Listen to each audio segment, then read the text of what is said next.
89e catéchèse, le Christ, source et modèle des rapports entre les époux. Nous entreprenons aujourd'hui une analyse plus détaillée du passage de l'Épître aux Éphésiens, chapitre 5, versets 21 à 33. S'adressant aux époux, l'auteur leur recommande d'être soumis les uns aux autres dans la crainte du Christ. Il s'agit ici d'un rapport à double dimension ou deux degrés, réciproque et communautaire. Ils se précisent et se caractérisent l'un l'autre. Les relations mutuelles du mari et de la femme doivent découler de leur rapport commun avec le Christ. L'auteur de l'épître parle de crainte du Christ dans le même sens que lorsqu'il parle de crainte de Dieu. Dans ce cas, il ne s'agit nullement de crainte ou de peur, qui sont une attitude de défense face à la menace d'un mal. Il s'agit surtout de respect pour la sainteté. Il s'agit de la pietà, qui dans le langage de l'Ancien Testament s'exprimait également par le terme crainte de Dieu.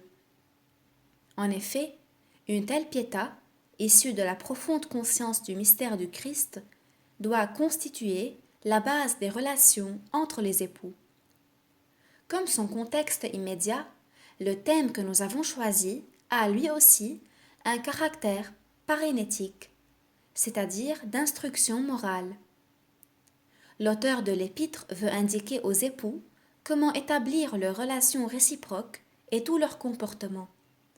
Il déduit ses propres indications et directives à partir du mystère du Christ présenté au début de l'épître. Ce mystère doit être spirituellement présent dans les rapports mutuels des époux, pénétrant leur cœur, engendrant en eux cette sainte crainte de Dieu. Le mystère du Christ doit les entraîner à être soumis les uns aux autres. Le mystère du Christ, c'est-à-dire le mystère du choix, de toute éternité, de chacun d'eux pour être, dans le Christ, enfant adoptif de Dieu. L'expression qui ouvre cette première lettre aux Éphésiens, dont nous nous sommes approchés grâce à l'analyse passée et immédiate, a une éloquence toute particulière. L'auteur parle de la soumission l'un à l'autre des époux, mari et femme, et de cette manière, il fait entendre comment comprendre les paroles qu'il écrira par la suite sur la soumission de la femme au mari. Nous lisons en effet que les femmes soient soumises à leur mari comme au Seigneur. En s'exprimant ainsi, l'auteur n'entend pas dire que le mari est maître de la femme et que le pacte interpersonnel propre au mariage est un pacte de domination du mari sur la femme. Il exprime au contraire un autre concept, c'est-à-dire que la femme peut et doit trouver dans ses rapports avec le Christ, qui est pour l'un et l'autre des époux l'unique Seigneur, la motivation de ses rapports avec le mari, qui découle de l'essence même du mariage et de la famille. Ces rapports ne sont pas toutefois des rapports de soumission unilatérale. Selon la doctrine de l'Épître aux Éphésiens, le mariage exclut cet élément du pacte qui pesait, et parfois ne cesse de peser sur cette institution. Le mari et la femme sont en effet soumis l'un à l'autre, subordonnés l'un à l'autre. La source de cette réciproque soumission se trouve dans la pietà chrétienne, son expression est l'amour. L'auteur de l'épître souligne cet amour de manière très particulière en s'adressant au mari. Il écrit en effet « Et vous, mari, aimez vos femmes ». Et par cette manière de s'exprimer, il empêche toute crainte qu'aurait pu faire naître, vu la sensibilité contemporaine, la phrase précédente « Les femmes sont soumises au mari ». L'amour exclut toute espèce de soumission qui ferait de la femme la servante ou bien l'esclave du mari, un objet de soumission unilatérale. L'amour fait que, en même temps, le mari est soumis lui aussi à sa femme, et en cela soumis au Seigneur lui-même, tout comme la femme au mari. La communauté ou unité qu'ils doivent constituer en raison de leur mariage se réalise dans une donation réciproque qui est aussi une soumission réciproque.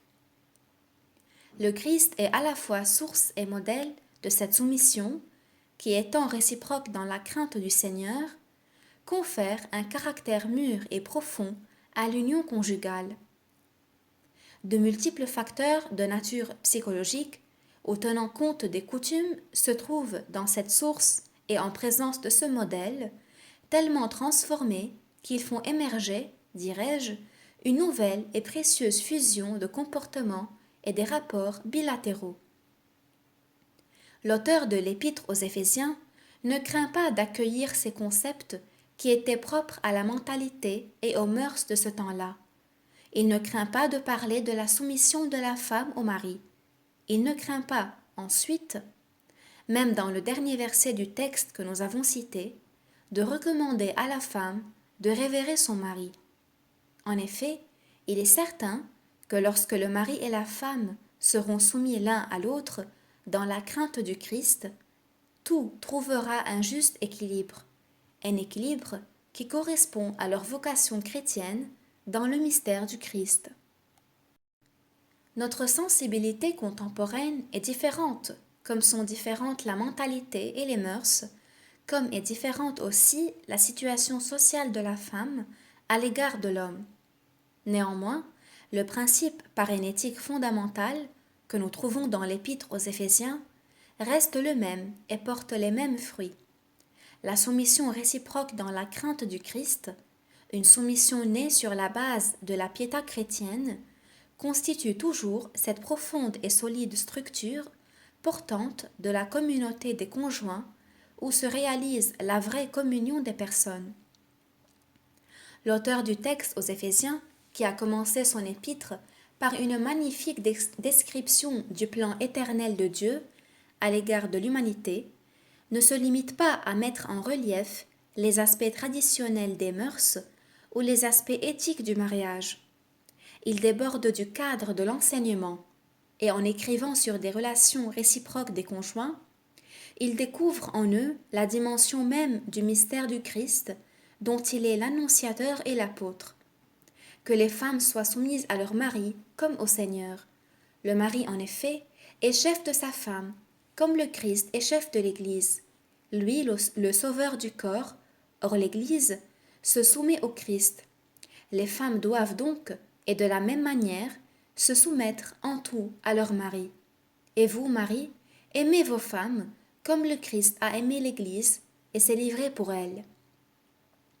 De cette manière, l'enseignement propre à cette partie parénétique de l'Épître se trouve, en un certain sens, inséré dans la réalité même du mystère qui est caché de toute éternité en Dieu et révélé à l'humanité en Jésus-Christ. Dans l'Épître aux Éphésiens, nous sommes témoins, dirais-je, d'une rencontre particulière de ce mystère avec l'essence même de la vocation au mariage. Comment faut-il entendre cette rencontre ? Dans le texte de l'Épître aux Éphésiens, elle se présente avant tout comme une grande analogie. Nous y lisons « Que les femmes soient soumises à leur mari comme au Seigneur ». Voilà le premier terme de l'analogie.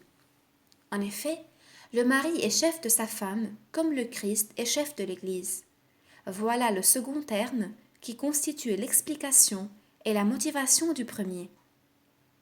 De la même manière que l'Église est soumise au Christ, les femmes aussi sont soumises à leur mari. Les rapports du Christ avec l'Église, présentés précédemment, sont maintenant exprimés en tant que rapport de l'Église avec le Christ, et le terme suivant de l'analogie est compris ici.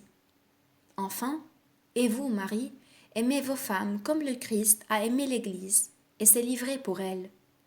Voilà le dernier terme de l'analogie.